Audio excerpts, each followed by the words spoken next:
नमस्कार, स्वागत आपका हरियाणा न्यूज 24 पर। मैं हूं प्रिंस लांबा। हरियाणा प्रदेश के अंदर एक कहावत है कि हमारी छोरियां के छोरों से कम है, लेकिन अब जो है महिलाएं भी इस मामले में पीछे नहीं है। महिलाएं भी पुरुषों से आगे निकल चुकी हैं, चाहे वो किसी भी फील्ड की, किसी भी सेक्टर की बात क्यों ना हो। लेकिन एक ऐसा मामला भी सामने आया है जो इस बात को सिद्ध भी कर देता है कि महिलाएं हर मामले में पुरुषों से आगे निकल चुकी हैं। क्योंकि हरियाणा प्रदेश के सोनीपत जिले में एक महिला पटवारी को हाल ही में एंटी करप्शन ब्यूरो ने रेड मारकर रंगे हाथों रिश्वत लेते हुए दबोचा है, पकड़ा है। और उसी के बाद जो एक बार फिर पूरे राजस्व महकमे के अंदर तहसीलों में खलबली मच गई। वैसे तो खलबली जो है पिछले कई दिनों से मची हुई है और इसी खलबली के चलते हरियाणा प्रदेश के तमाम नायब तहसीलदार और तहसीलदारों के पसीने छूट रहे हैं। वो पेन डाउन करके काम ठप किए बैठे हैं।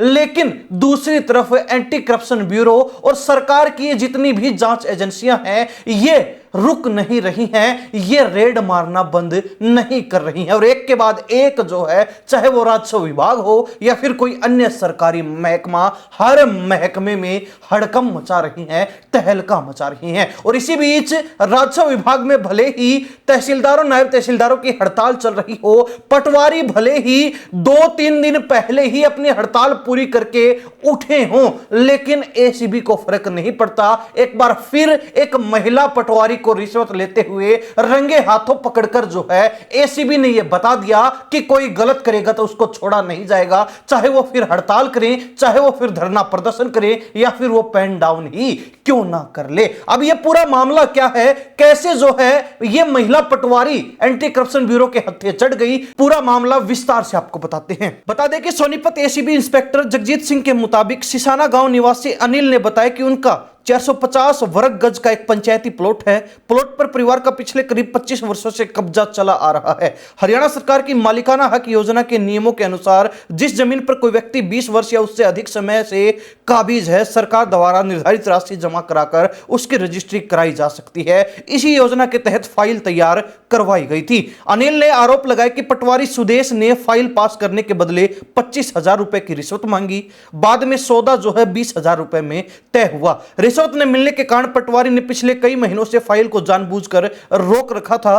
पटवारी ने स्पष्ट तौर पर, यानी कि जो महिला पटवारी सुदेश है, उसने 2 टूक शब्दों में उस व्यक्ति को जिसकी फाइल अटका रखी थी, स्पष्ट रूप से यह कह दिया था कि जैसे ही रिश्वत की रकम मिलेगी फाइल तुरंत निकाल दी जाएगी और आगे की कार्रवाई पूरी कर दी जाएगी।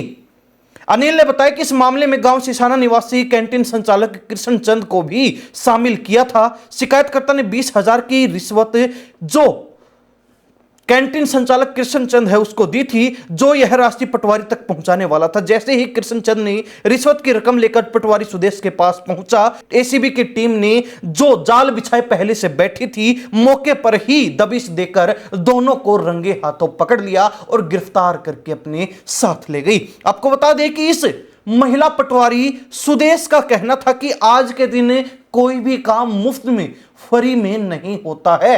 हर काम के बदले पैसे लेने पड़ते हैं, हर काम के लिए पैसे देने पड़ते हैं। और इसीलिए अगर फाइल आगे पहुंचानी है, जो फाइल पिछले कई दिन से जिस शिकायतकर्ता की अटकी हुई थी, अगर उसको निकलवाना है, उसको आगे बढ़ाना है, तो उसके लिए रुपए देने होंगे, रिश्वत देनी होगी, वरना ये फाइल पिछले कुछ समय से अटकी हुई है और आगे भी यूं ही अटकी रहेगी। अब यहीं से अंदाजा लगाया जा सकता है कि राजस्व विभाग के तमाम अधिकारी और कर्मचारी खुद को कितना ही पाक साफ क्यों ना बता लें, लेकिन राजस्व विभाग में जो भ्रष्टाचार व्याप्त है वो किसी से छुपा नहीं है। और कहीं ना कहीं राजस्व विभाग का कोई अधिकारी या फिर कर्मचारी खुलकर छाती ठोककर यह दावा तक नहीं कर सकता कि हमारे विभाग में भ्रष्टाचार नहीं है या फिर हम भ्रष्ट नहीं है। क्योंकि हरियाणा प्रदेश के अंदर पिछले दिनों सरकार की एक रिपोर्ट जो सूत्रों के हवाले से जारी हुई थी, उसमें भी यही कहा गया था कि हरियाणा के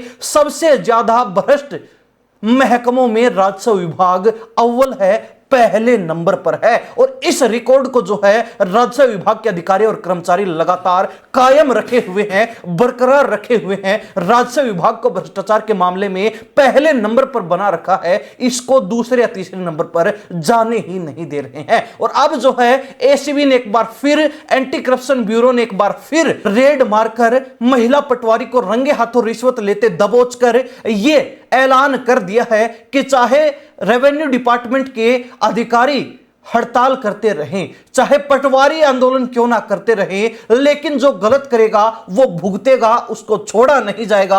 आज नहीं कल सबका नंबर आना है। जो गलत कर रहा है, जो भ्रष्टाचार फैला रहा है, जो भ्रष्टाचार में संलिप्त है, या फिर जो लोगों की जेब पर बेफिजूल में डाका डालने की कोशिश कर रहा है, आम लोगों की कोई सरकारी अधिकारी या कर्मचारी जेब काट रहा है। और इस महिला पटवारी की गिरफ्तारी के साथ ही एसीबी ने यह भी स्पष्ट कर दिया कि जो अधिकारी अब तक गलत करते हुए हत्थे चढ़े हैं, पकड़े गए हैं, उनको किसी तरीके की रियायत नहीं मिलने वाली है। चाहे ये नायब तहसीलदार और तहसीलदार कितने ही दिन पेन डाउन क्यों ना करके रखें, कितने ही दिन जो है काम छोड़कर क्यों ना बैठे रहे।